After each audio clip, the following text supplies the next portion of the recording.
cette semaine à Scolaire Le Monde à Wawa. On interview le premier ministre François Legault.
Qu'est-ce que ça fait un premier ministre? Un premier ministre, ça sert à gouverner les choses, et puis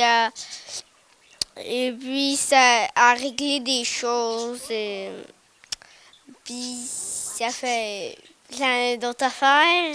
Qu'est-ce que ça fait un premier ministre? Ben, ça sert à gérer des affaires qui sont, admettons, attends, je sais pas. Admettons, il y a une circulation dans la route qui n'est pas correcte, ben, il pourrait la gérer pour qu'elle devienne correcte ou des affaires comme ça. Qu'est-ce que ça fait un premier ministre? Je pense que c'est très riche et quand c'est pas un auto c'est une limousine.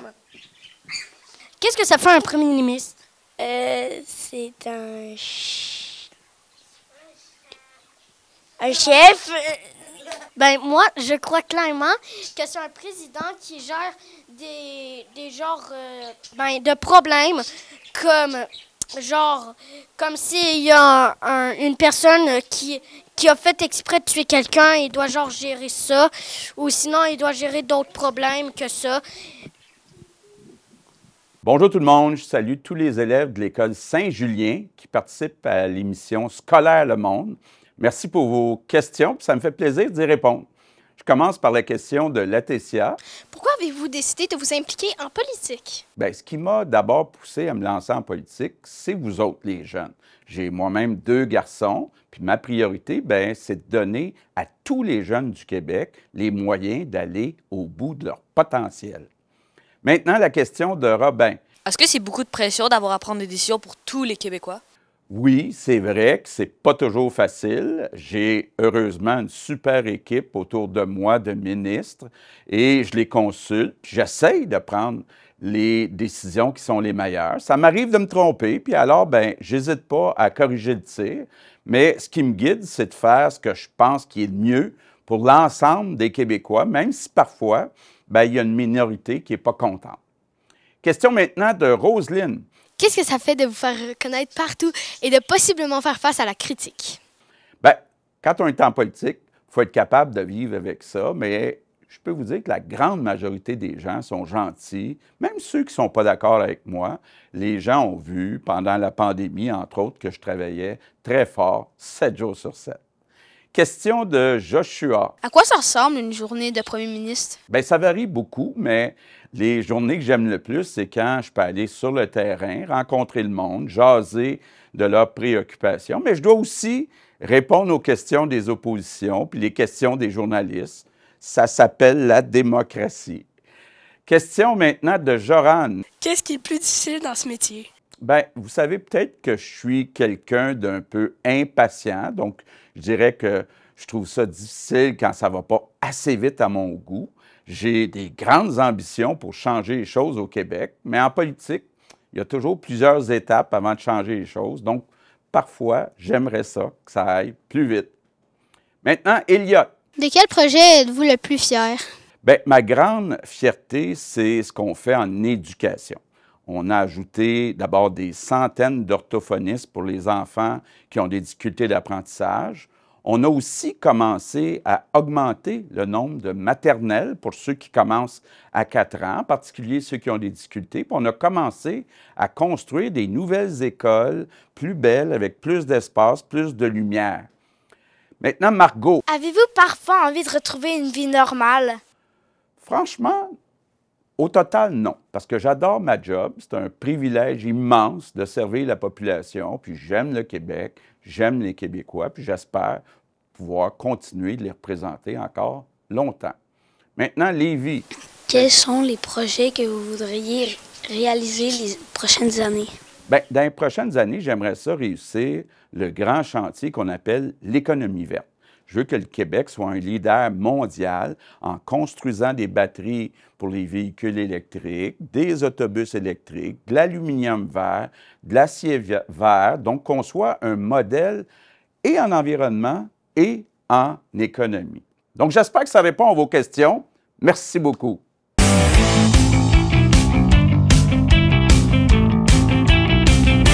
Cette semaine à Scolaire Le Monde, on interviewe La meilleure stagiaire d'éducation physique. notre chère Alexiane.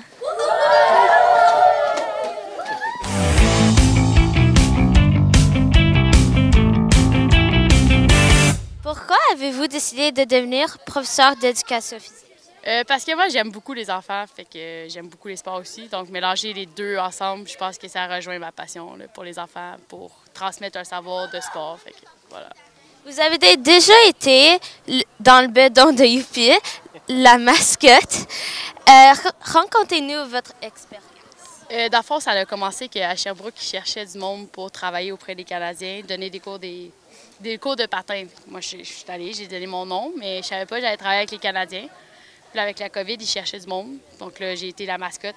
J'ai super adoré ça. C'était une belle ambiance. Tu pouvais lâcher ton fou, puis personne ne te voyait parce qu'ils ne savaient pas t'étais qui. Donc, c'est un moyen aussi pour... très belle expérience pour ça. Là. Vous êtes une grande sportive. Quels sont les sports que vous aimez faire? J'aime beaucoup le hockey. Je le pratique 3 fois par semaine, donc ça décrit vraiment pourquoi j'aime beaucoup. Récemment, ça fait 3 ans que je joue au frisbee, donc le frisbee, je pourrais dire aussi que j'aime bien ça. Et aussi la pratique de taureau. Comme vous le savez, je fais du rodéo. Donc, je pense que le taureau, c'est également un sport que j'apprécie beaucoup. Parlez-nous un peu plus du sport que vous faites en essayant d'attraper votre cochon Albert. Ça, c'est drôle. Dans le fond, Albert, c'est qu'on est dans un enclos environ de 20 par 20 pieds. C'est quand même, mettons, grand comme ici en ce moment. On est 20 agriculteurs avec un cochon, donc 20 cochons plus 20 agriculteurs, donc 40 personnes au total. On a un temps maximal de 40 minutes pour attraper le plus rapidement possible notre cochon. Donc, une fois que mon cochon est dans l'enclos, c'est plus mon cochon. Donc, Albert, ça devient plus mon cochon, il devient un petit peu fou dans sa tête. Donc là, moi, je dois sauter dessus pour le neutraliser, le menotter pendant 10 secondes. 10 secondes, c'est quand même très long. Racontez-nous votre expérience en rodéo. En rodéo, ça fait 3 ans que je fais ça. Avant la COVID, dans le fond, j'ai commencé parce que j'ai décidé de passer à un sport extrême. Donc là, j'ai commencé mes pratiques. J'ai des amis qui en faisaient. Donc là, ils m'ont dit, pourquoi pas essayer? J'ai essayé une fois une compétition. Ça a super bien été. Donc là, ça a monté un peu dans mon estime de voir que la première fois que je fais ça, je me classe dans les 10 premières. Donc là, j'ai continué mon cheminement dans ça. Fait que c'est sur un taureau pendant 8 secondes. 8 secondes aussi, c'est très long. Donc pendant 8 secondes, il faut garder l'équilibre, surtout avoir le style. Donc pas juste être neutralisé comme ça sur le taureau, mais avec une main dans les airs, une main sur la selle, puis voilà. Est-ce que ça arrive souvent? Le 8 secondes, oui, mais en pratique, ça arrive des fois qu'on tombe parce que c'est pas nous qui choisissons le taureau. Donc des fois, il y a des taureaux qui sont plus fous que d'autres, donc c'est plus difficile, mais c'est pas nous qui décident. C'est en début de compétition, on pige le taureau qu'on prend. Ouais. Oui, le truc, dans le fond, c'est qu'on serre avec les cuisses. Donc, on travaille beaucoup avec les jambes et les fesses surtout parce que c'est comme si tu avais un ballon à tes jambes et il fallait que tu le tiennes fort, fort, fort, fort, fort jusqu'à temps qu'il brise. Mais c'est la même chose avec le taureau. Me blesser souvent, exact. Mais quand tu tombes, il faut que tu aies le réflexe de te laisser molle. Parce que si tu te laisses tout dur, là, c'est à ce moment-là que tu peux te blesser. Avez-vous toujours fait des sports dans votre enfance? Oui, dans le fond, depuis que j'ai 4 ans que je commence à faire du sport, j'ai commencé à jouer au hockey aussi en jeune âge. J'ai des parents qui m'ont suivi toute ma jeunesse, donc ça l'aide aussi d'avoir le suivi des parents. J'ai une grande sœur qui pratiquait aussi des sports. Fait que je pense que ça l'aide aussi à avoir des parents qui pratiquent du sport aussi. Avez-vous eu des blessures graves dans votre vie? Oui, dans le fond, je me suis fait une entorse au genou. Donc pendant 1 an, je ne pouvais plus faire le sport parce qu'à chaque fois que je marchais, mon genou il faisait mal. Je me suis ouvert le genou. En hockey, le patin a coupé mon genou, donc j'ai été ouvert le genou. J'ai tombé dans un feu aussi. Attention, c'est dangereux. Assis complètement, donc j'ai été brûlée. Les fesses, c'est difficile. Pendant un été complet, je ne pouvais pas rien faire de sport. Donc tout ça, tous des sports à côté, pas mal. Mais récemment, à la gorge, justement, en fin de semaine, on a la preuve que j'ai eu un coup à la gorge et ça fait très mal. Donc on a pu voir que ça fait des blessures graves comme ça. Parlez-nous de votre pacemaker. Est-ce difficile de faire des sports avec ça? Non, parce que justement, le pacemaker, c'est un peu un stimulateur cardiaque. Donc, moi, je le pratique d'avance. Donc, 20 minutes avant une activité physique, je vais soit courir ou activer mon cœur.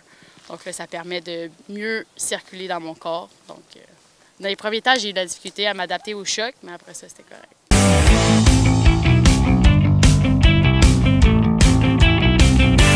Cette semaine à Scolaire Allemande, on interview un joueur professionnel de Ultimate Frisbee. The Rookie.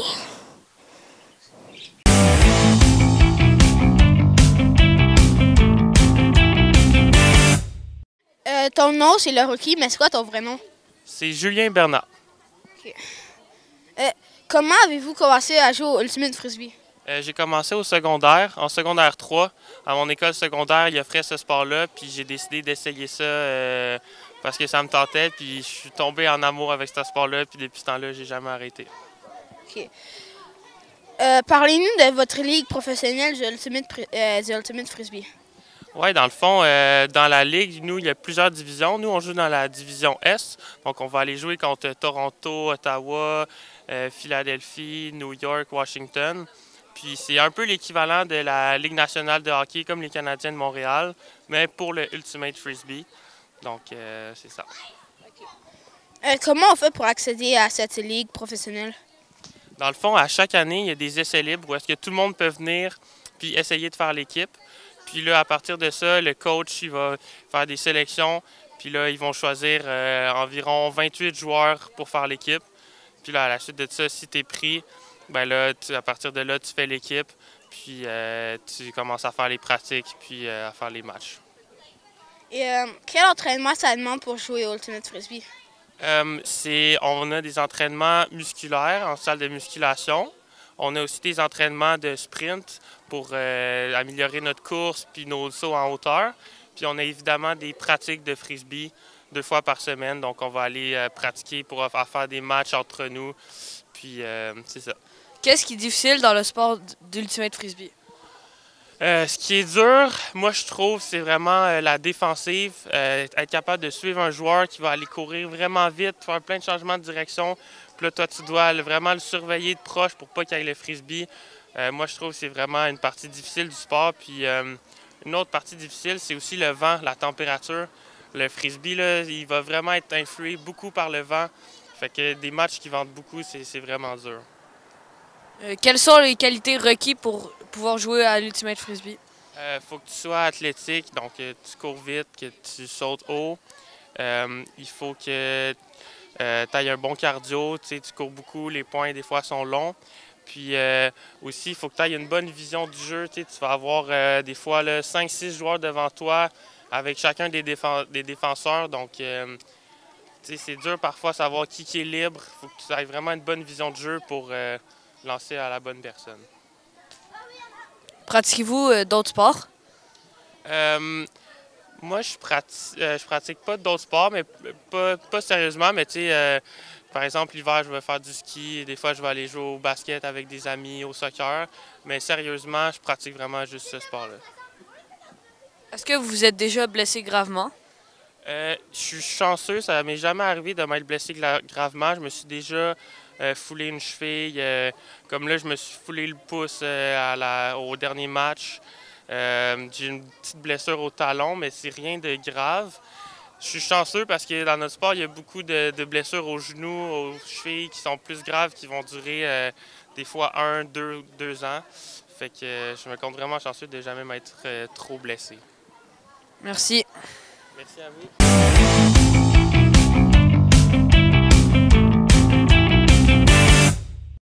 Ben moi, pas tout de suite, mais que moi, il est bon pour moi. Qu'est-ce que vous êtes en train de faire aujourd'hui? Ben, on est en train de montrer aux élèves comment partir des feux en forêt à partir de seulement du bois. Par la suite, mais une fois que le feu est bien allumé, on va faire cuire de la bannique, du pain bannique qui est un pain ancestral amérindien. Nous, on est en train de faire un feu comme toutes les autres.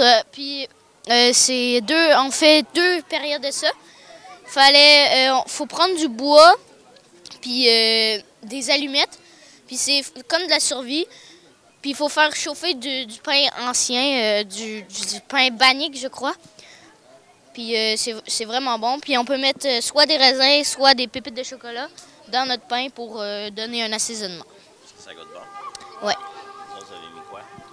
Nous, on a décidé de mettre du chocolat. Ouais. Tu aimais ça, Robin? Ouais, c'est vraiment fun. Ça nous permet de découvrir comment on fait du feu.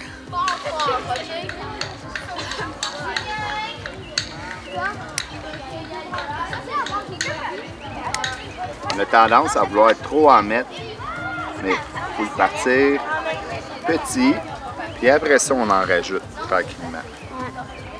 Est-ce que c'est facile de partir un feu de façon rustique? C'est sûr que ça prend de la pratique, mais avec les bonnes techniques, oui, ça devient facile. L'important, c'est d'avoir du bois sec, de l'oxygène, puis prendre son temps, partir petit et le faire grossir tranquillement. Merci. On fait des feux, puis on fait du pain, là. C'est cool parce que... Ouais, c'est comme pas... On fait pas ça souvent, fait que c'est cool de tester ça, là. Est-ce que c'est difficile? C'est quoi qui est difficile à... Partir le feu. Ouais, mais... Mais après plusieurs coups que tu pars un feu, Vous êtes à l'étape de le faire cuire? on garde la fin ces 2 bouts-là, c'est mort, mais tu vois. On bouge pas. Fais-tu pas meilleur? Oui. Et Clarisse? C'est moi qui ai cuit maintenant.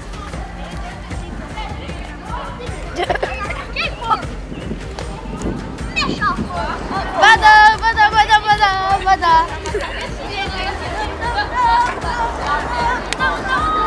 Mais fais-le plus mince. C'est ça, là. Oui, comme. Mais c'est pas grave. Mais regarde, au pire, enlève la croûte, puis il fait chauffer.